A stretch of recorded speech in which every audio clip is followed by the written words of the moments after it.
Hey yo! Me again! Hope you like my other videos. Now I am here to share you what is new physical build that I am currently using with the new patch update 12.0 that benefits Shinobi class and along with Berserker release. But first, let us talk about the Shinobi balancing. What we have here a rework on Venom Strike from 1 to 3 hits. It was 5 hits before. Next is a really good update. The autocast combo now can activate the combo finisher.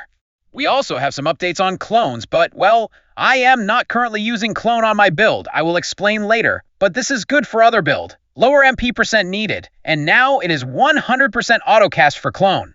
Nice update, right? Now let us talk about the build I am using. The one which is unplayable for Shinobi the autocast of Shadow release, weapon name Violet Arc. Reason behind people do not use it because of the negative side of it, since 75% HP drop is huge for Shinobi, since we do not have that high scaling on HP. But wait, take a look on the other stats. It gives 10 strength, 30% attack, and 30% critical damage. That is huge, to be honest.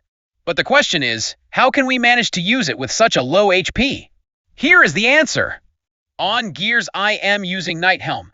I think this is the best headgear due to the plus 10 all stats that benefits damage, health, and attack speed, and plus it has 5% HP.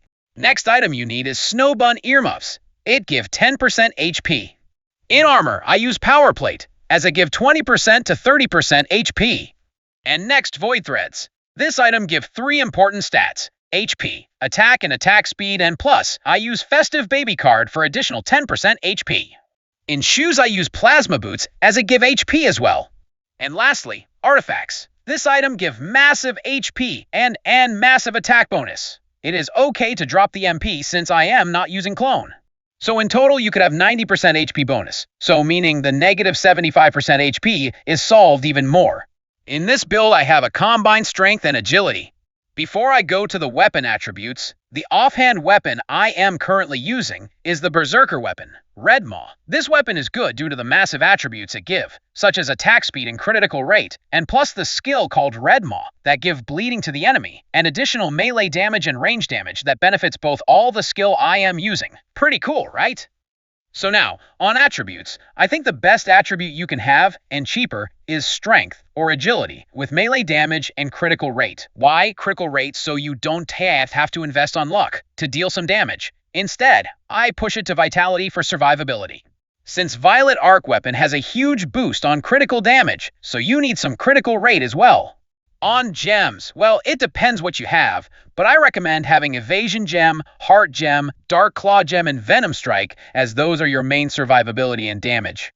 Okay, we are done with the item, so I think we can move on to the skill. You can see it in the screen, but the main thing here is one I mimic. Dark Claw has 2 scaling stats, strength and vitality. Plus, it also gives bleeding, so the stacking of bleed can go up, same as the poison, meaning we will have 2 damage over time, which is a big help on damage. But the downside here is, we cannot use clone due to the rage effect. This rage effect drains our HP, and since clone has 1 HP, it will automatically die when you summon. That is why this build is not for clone user. Hope everything is clear now? If everything is clear, let me show you my DPS with this build. Also, share to you the alternative item you can use for new player. By the way, please don't forget to subscribe and let me know what else you wanted to see. Enjoy!